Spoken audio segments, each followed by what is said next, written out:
या देवी सर्वभूतेषु मां सिद्धिदात्री रूपेण संस्थिता। नमस्तस्यै नमस्तस्यै नमस्तस्यै नमो नमः। जय माता दी। स्वागत है आप सभी का आपके अपने यूट्यूब चैनल उपासना की उपासना में। चैत्र नवरात्रि के 9वें दिन मां सिद्धिदात्री की पूजा की जाती है। इनकी पूजा से जीवन में कोई भी ऐसा कार्य नहीं होता है जिसमें हमें सिद्धि ना मिले। माँ दुर्गा जी की 9वीं शक्ति का नाम सिद्धिदात्री है। ये सभी प्रकार की सिद्धियों को देने वाली हैं। नवरात्रि पूजन के 9वें दिन इनकी उपासना की जाती है। इस दिन पूरे शास्त्रीय विधि विधान के साथ पूर्ण निष्ठा के साथ माँ की साधना करने वाले साधक को सभी सिद्धियों की प्राप्ति होती है। सृष्टि में कुछ भी उसके लिए असंभव नहीं रह जाता है। ब्रह्मांड पर पूर्ण विजय प्राप्त करने की सामर्थ्य उसमें आ जाती है। मार्कंडेय पुराण के अनुसार अणिमा, महिमा, गरिमा, लघिमा, प्राप्ति, प्राकाम्य, ईशित्व और वशित्व ये 8 सिद्धियां होती हैं। ब्रह्मवैवर्त पुराण के अनुसार श्री कृष्ण जन्म खंड में यह संख्या 18 बताई गई है। इनके नाम इस प्रकार से हैं: अणिमा, लघिमा, प्राप्ति, प्रकाम्य, महिमा, ईशित्व, वशित्व, सर्वकाम वशायिता, सर्वज्ञत्व, दूर श्रवण, परकाय प्रवेशन, वाक सिद्धि, कल्प वृक्षत्व, सृष्टि, संहार करण सामर्थ्य, अमरत्व, सर्व न्यायकत्व, भावना, सिद्धि। माँ सिद्धिदात्री भक्तों और साधकों को ये सभी सिद्धियां प्रदान करने में समर्थ हैं। देवी पुराण के अनुसार भगवान शिव ने इनकी कृपा से ही इन सिद्धियों को प्राप्त किया था। इनकी अनुकंपा से ही भगवान शिव का आधा शरीर देवी का हुआ था। इसी कारण वे लोक में अर्धनारीश्वर के नाम से प्रसिद्ध हुए। माँ सिद्धिदात्री 4 भुजाओं वाली हैं। इनका वाहन सिंह है।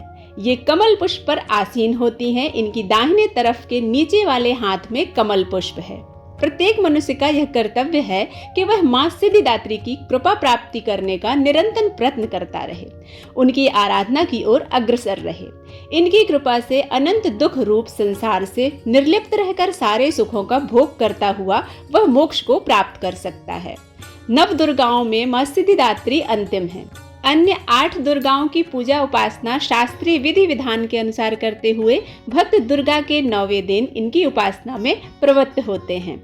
इन सिद्धिदात्री माँ की उपासना पूर्ण कर लेने के बाद भक्तों और साधकों की अलौकिक, पारलौकिक और सभी प्रकार की कामनाएं पूर्ण होती हैं।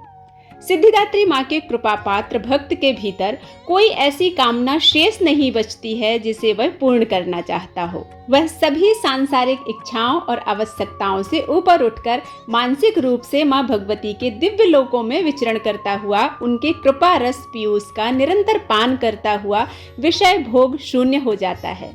माँ भगवती का परम सानिध्य ही उसका सर्वस्व हो जाता है।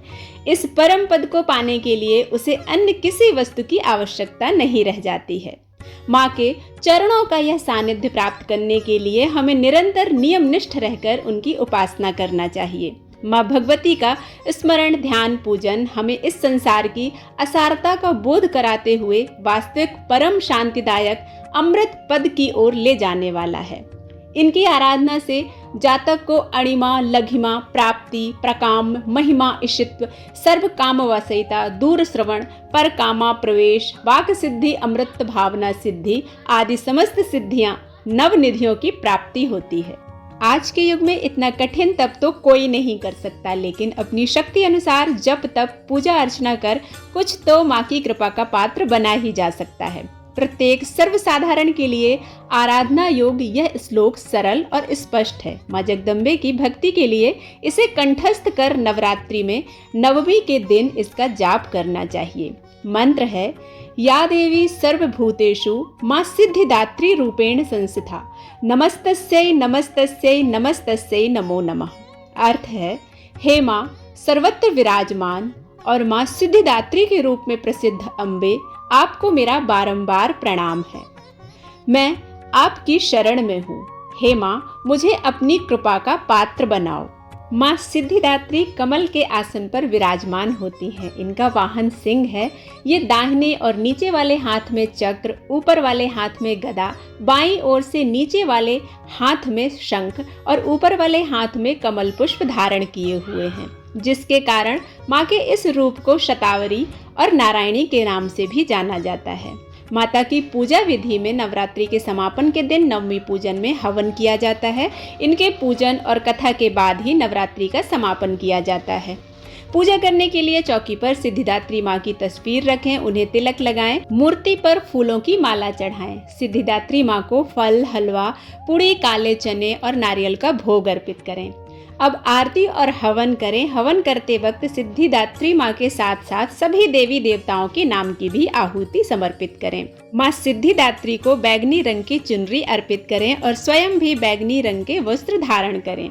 माँ की पूजा के बाद कन्या पूजन करें और कुंवारी कन्याओं को भोजन कराएं। उन्हें माँ के प्रसाद के साथ दक्षिणा दें और उनके चरण स्पर्श कर आशीर्वाद लें। जो भक्त नवरात्रों का व्रत करते हैं, कन्या पूजा के बाद अपने व्रत का समापन माता का प्रसाद खाकर करें। नवमी पूजा और कन्याओं को भोजन कराने के बाद माँ को विदाई दी जाती है। नवदुर्गा का यह स्वरूप सिद्धि और मोक्ष देने वाला है, इसलिए इन्हें सिद्धियां प्रदान करने वाली देवी कहा जाता है। 9वें दिन माँ की श्रद्धा, निष्ठा और विश्वास के साथ पूजा करने से जीवन में कोई भी ऐसा कार्य नहीं होता है जो पूर्ण ना हो। हर क्षेत्र में विजय प्राप्त होती है, हर एक क्षेत्र में हमें सिद्धि मिलती है। आशा करती हूँ आप सभी को यह वीडियो पसंद आया होगा। यदि पसंद आता है तो आप इसे लाइक करें, शेयर करें और सब्सक्राइब करना बिल्कुल ना भूलें। मिलते हैं अगले वीडियो में, तब तक के लिए जय माँ सिद्धिदात्री।